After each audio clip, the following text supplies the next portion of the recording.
We get a lot of papers in the Newtonian or traditional science on climate change where we are trying to understand the system and describe the system, and then we are trying to predict the system and saying early warnings and decadal predictions can help us, mitigate, adapt, and s- go towards sustainable development. But there are all these other issues like saving other species. So this is where looking at some of the engineering ideas on trying to save things like corals become very interesting. We have discussed some other papers like this. This is a new approach that talks about how underwater zooplankton enhancement can help save corals. So underwater zooplankton enhancement light array Uzella, a technology solution to enhance zooplankton abundance and coral feeding in bleached and non-bleached corals. Okay, so I'll be very brief. It's a nice paper with a lot of technical details, but I just want to give you a sense of what they are trying and why, and you can always follow up with the paper if you are interested in more detail. So coral resilience to heat stress is higher in corals that eat more zooplankton. In addition, corals eat more zooplankton, so we will see they are mixotrophs. In addition, coral feeding on zooplankton increases as zooplankton concentrations increase, as you can imagine. To leverage the advantage that zooplankton feeding has on coral resilience, we developed the underwater zooplankton enhancement light array, Uzella. Uzella is a patented autonomous, submersible, and programmable underwater light that is deployable for 6 months on a single battery. It's autonomous, submersible, programmable, and can stay there for 6 months with one battery charged fully. That makes it really a fantastic potential solution if it works, right? With 1 hour of operation per night, I just woke up, so today is Holi, and I went out playing colors, as you saw in another podcast, and then I took a nap, right? With 1 hour of operation per night, it locally concentrates naturally occurring zooplankton, providing corals with greater feeding opportunities. Light techniques are also used to, catch squids and so on. Field tests show that Uzella increases local zooplankton concentrations by 7-fold compared to adjacent non-Uzella control experiment, and coral feeding rates by 10 to 50-fold in both healthy and bleached Montipora capitata and Porites compressa corals compared to conspecifics without Uzella. So if you take the same kind of corals where you don't have Uzella, then the feeding rates in the corals where Uzella is used is higher by 10 to 50-fold. If somebody is eating much more, they are healthier, right? They are going to recover and survive adversity. With the continuing decline of coral reefs, technologies that can enhance coral feeding could play a critical role in coral resilience for corals for coral restoration nurseries and on the reef. So corals in restoration nurseries and on the reef can be helped this way. And we have seen other podcasts where people are growing things in the lab to understand that there are some corals who are doing better in warming waters, because they somehow associate themselves with high temperature tolerant symbiont algae and manage to thrive in warm waters, not only survive. So are there ways in which you can take the genes of those corals and put them into the corals that are not doing so well? So there are some in the Persian Gulf, Red Sea region, and Caribbean which are doing okay, and there are of course many others that are not doing okay with the warming. Okay, so keeping that in mind, just some background. Corals are mixotrophic organisms. They get fixed carbon in the form of photosynthetically derived sugar from their endosymbiotic algae, and nutritionally complex fixed carbon from eating zooplankton and dissolved and particulate organic matter. Okay, there are a lot of papers here that you can look at, and these are essential building blocks for tissue repair and lipid synthesis for the corals. That's why they obviously feed on all these things.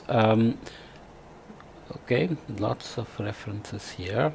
When healthy corals can meet up to 100% of their metabolic demand through photosynthesis of their endosymbiotic algae, and algae also take out CO2 and give them oxygen, so it's a very nice system. The rainforests of the oceans, when they can thrive in warm waters where there is hardly any nutrient in the background, but this symbiotic system can generate a lot of recycled nutrients and oxygen and so on.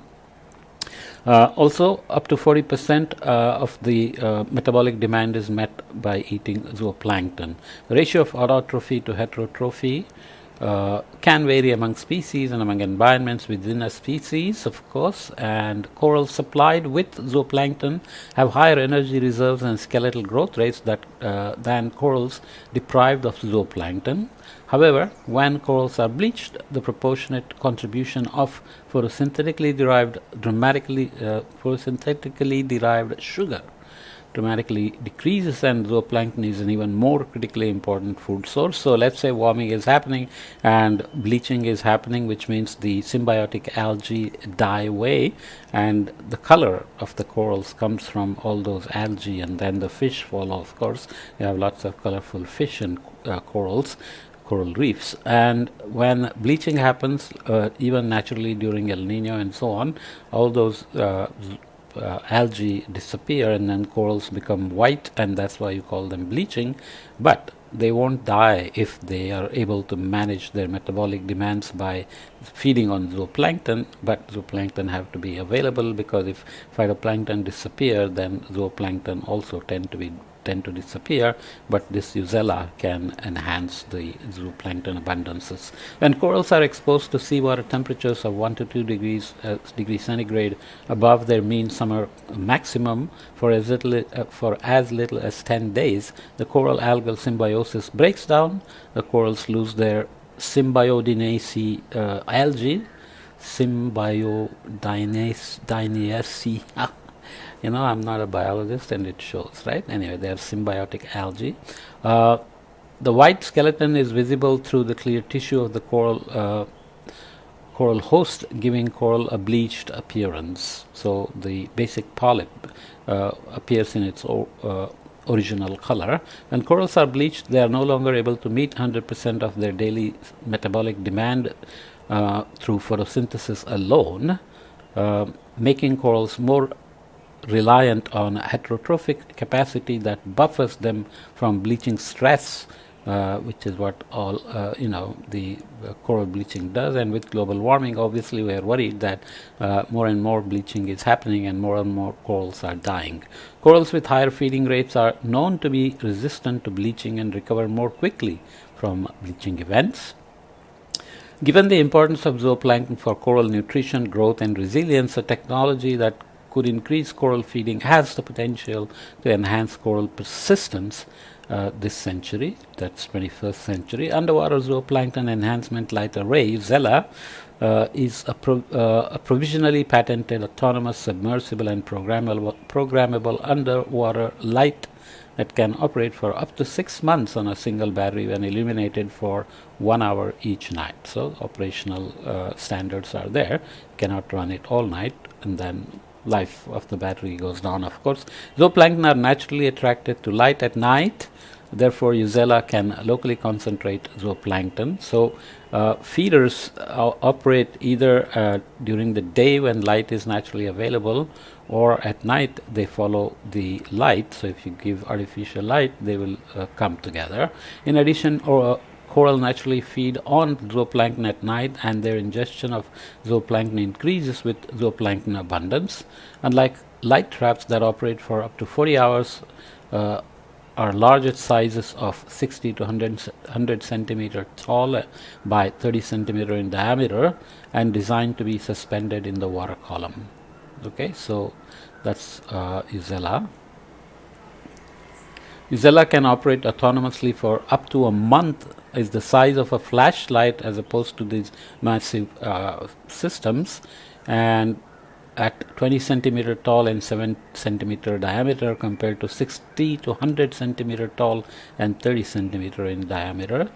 Thus, Uzella can easily Uzella is designed to be anchored to a substrate, so coral substrate can anchor it. Thus, Uzella can be easily placed near corals and should increase coral feeding opportunities, which could potentially increase coral growth rates and minimize the impact of stressors. Okay, maybe Uzella is not put on the coral substrate because that may damage the coral, but they are put near the corals. Okay. This is one picture I will use. You can see how nice it is, and here is the Uzella.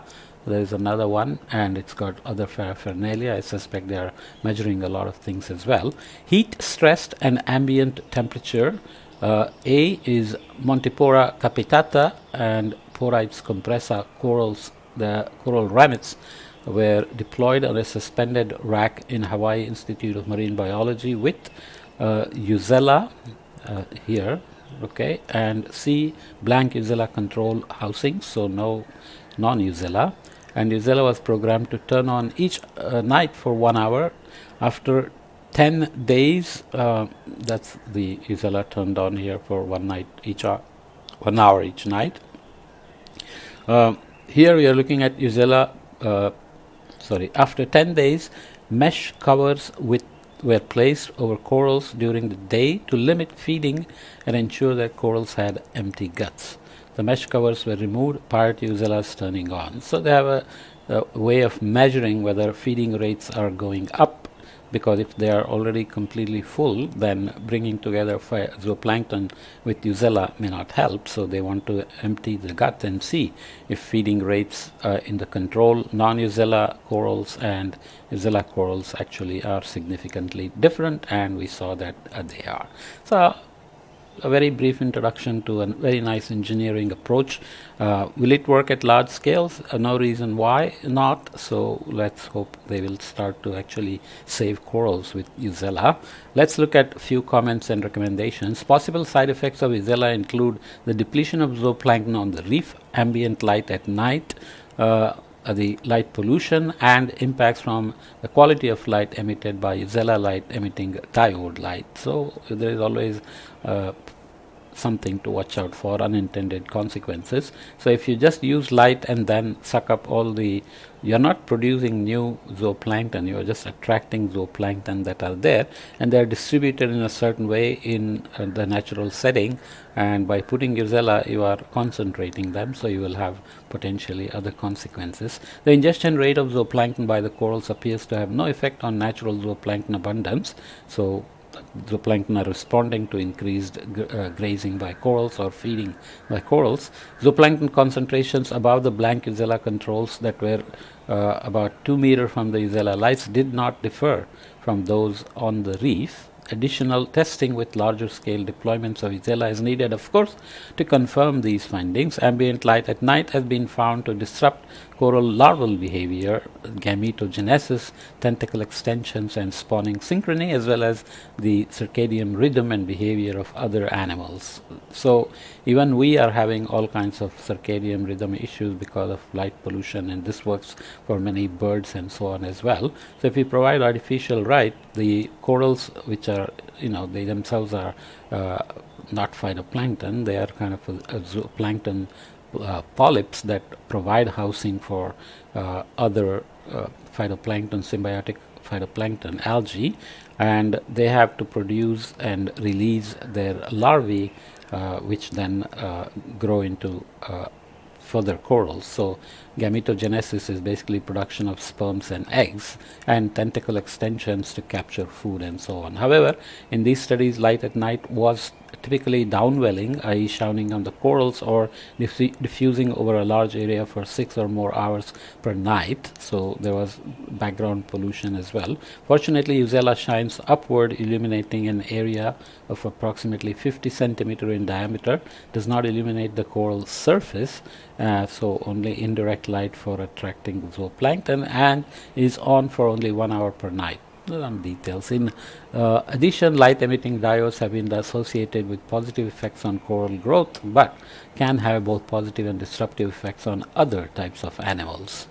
Thus, the potential negative impact of Vizela light on coral biology and other animals is likely minimal, though additional testing is needed to evaluate this and so on. Okay, so obviously they are being very careful about the pros and cons, and they are not imagining that they have a silver bullet, which nobody does, obviously. So we have to be always careful about that. So I'll just leave it there. It's a very nice little introduction. You can follow up with the paper and read more details, and they have lots of details on coral feeding behaviors and how zooplankton abundances and other symbiotic algae work during bleaching, and with corals that are doing well versus corals that are not doing so well with the warming waters and so on. Okay, so let me leave it here.